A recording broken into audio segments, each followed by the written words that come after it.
കേന്ദ്ര BJP government രാജ്യത്തെ തൊഴിലാളികളുടെ താൽപ്പര്യങ്ങൾക്കെതിരായിട്ടുള്ള ഒരു നിയമനിർമ്മാണമാണ് ഈ 29 തൊഴിൽ നിയമങ്ങളെ 4 കോഡുകളാക്കിയ ഈ തൊഴിലാളി വിരുദ്ധ ലേബർ കോഡിലൂടെ നടപ്പിലാക്കുന്നത്.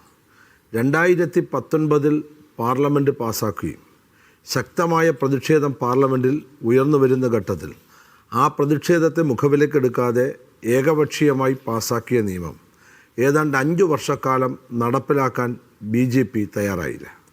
5 വർഷക്കാലം BJP തയ്യാറാകാത്തത് ഇന്ത്യയിൽ അംഗസംഖ്യ കൊണ്ട് ഏറ്റവും പ്രബലമായ സംഘടനകളിൽ ഒന്നായിട്ടുള്ള BMSൻ്റെ ശക്തിയായ പ്രതിഷേധമാണ്.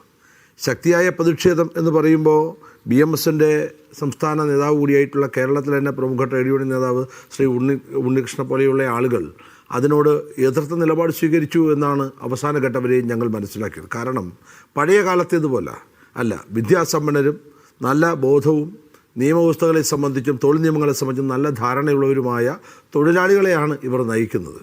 ആ തൊഴിലാളികളുടെ ഭാഗത്തു നിന്ന് ശക്തിയായ ചെറുത്തുനിൽപ്പ് പ്രതിരോധം ഉയർന്നു വന്ന ഘട്ടത്തിൽ തൊഴിലാളികളോടൊപ്പം നിൽക്കാൻ ഒരു ഘട്ടത്തിൽ BMS നിർബന്ധിതമായി. 2023 ദേശീയ പണിമുടക്ക് ഘട്ടത്തിൽ ഈ നിയമത്തിൽ നിന്ന് കേന്ദ്ര ഗവൺമെൻറ് പിന്മാറണമെന്നാവശ്യപ്പെട്ട് BMSൻ്റെ സംസ്ഥാന നേതൃത്വവും അഖിലേന്ത്യാ നേതൃത്വവും കേന്ദ്ര ഗവൺമെൻറ് കത്ത് നൽകിയെന്നാണ് ഞങ്ങൾ മനസ്സിലാക്കുന്നത്.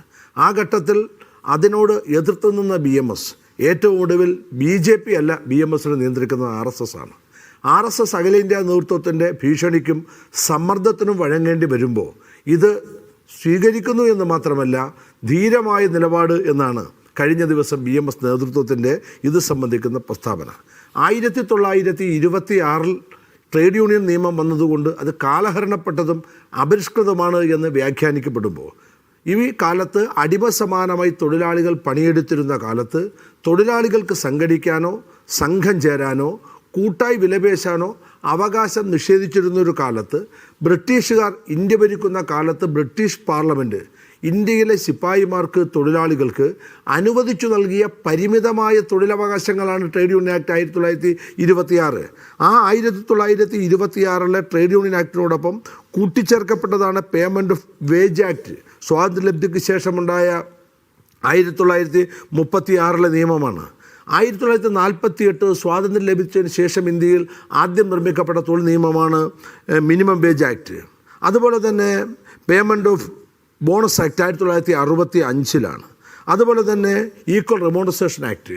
ഈ 4 ആക്റ്റുകളും ഇന്ത്യയിലെ തൊഴിലാളി വർഗത്തിൻ്റെ തൊഴിലും കൂലിയും വരുമാനവും ബോണസും നിലനിൽപ്പും അതുപോലെ തന്നെ തുല്യ ജോലിക്ക് തുല്യ വേതനമെന്ന അടിസ്ഥാനപരമായ തൊഴിലാളികളുടെ ആവശ്യങ്ങളുമായി ബന്ധപ്പെട്ടതാണ്. ഈ നിയമങ്ങളെ സമ്പൂർണ്ണമായി അസ്ഥിരപ്പെടുത്തുകയാണ് ഈ പുതിയ ലേബർ കോഡ്. 1886 ചിക്കാഗോ സമരം ലോകത്തെ തൊഴിലാളികൾ നടത്തിയ ചരിത്രപരമായ തൊഴിലവകാശം നേടിയതാണ് 8 മണിക്കൂർ ജോലി, 8 മണിക്കൂർ വിശ്രമം, 8 മണിക്കൂർ വിനോദം.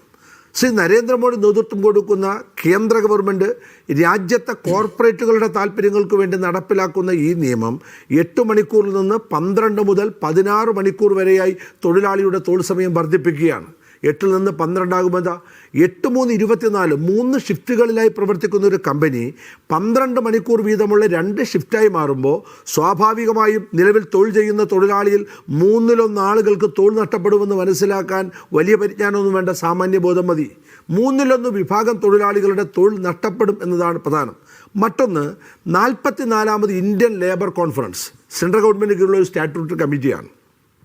ചർച്ച ചെയ്ത് അംഗീകരിച്ച ഒരു അവിദഗ്ധ തൊഴിലാളിയുടെ മിനിമം കൂലി 700 രൂപയാണ്.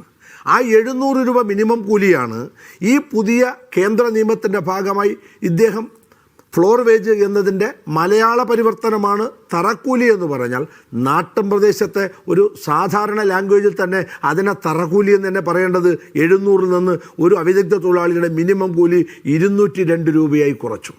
ഇന്ത്യയിൽ ഏറ്റവും കുറഞ്ഞ ദിവസക്കൂലി ലഭിക്കുന്ന ദില്ലിയിലെ ഗ്രാമപ്രദേശങ്ങളിലാകട്ടെ അല്ലെങ്കിൽ മഹാരാഷ്ട്രയിലെ ഗ്രാമപ്രദേശങ്ങളിലാകട്ടെ രാജസ്ഥാനിലാകട്ടെ അവിടെ തൊഴിലാളിക്ക് ശരാശരി 275 മുതൽ 340 രൂപ വരെ മിനിമം അടിസ്ഥാന കൂലി ഉള്ളപ്പോൾ ഇവർ നിശ്ചയിക്കുന്ന തറക്കൂലി എന്ന് പറയുന്നത് വെറും 202 രൂപയാണ്.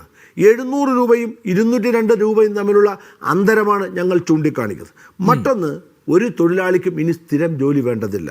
ആ സ്ഥിരം ജോലി വേണ്ടതില്ല എന്നതാണ് തൊഴിൽ കരാർവൽക്കരിക്കുക അഥവാ ഫിക്സഡ് ടൈം എംപ്ലോയ്മെൻറ്റ് എന്നതുകൊണ്ട് ഇവർ പ്രധാനമായി ഉദ്ദേശിക്കുക. എന്താ ഫിക്സഡ് ടൈം എംപ്ലോയ്മെൻറ്റ്? ഇനി ഒരു സ്ഥാപനത്തിലും സ്ഥിരമായ ജീവനക്കാരെ ആവശ്യമില്ല.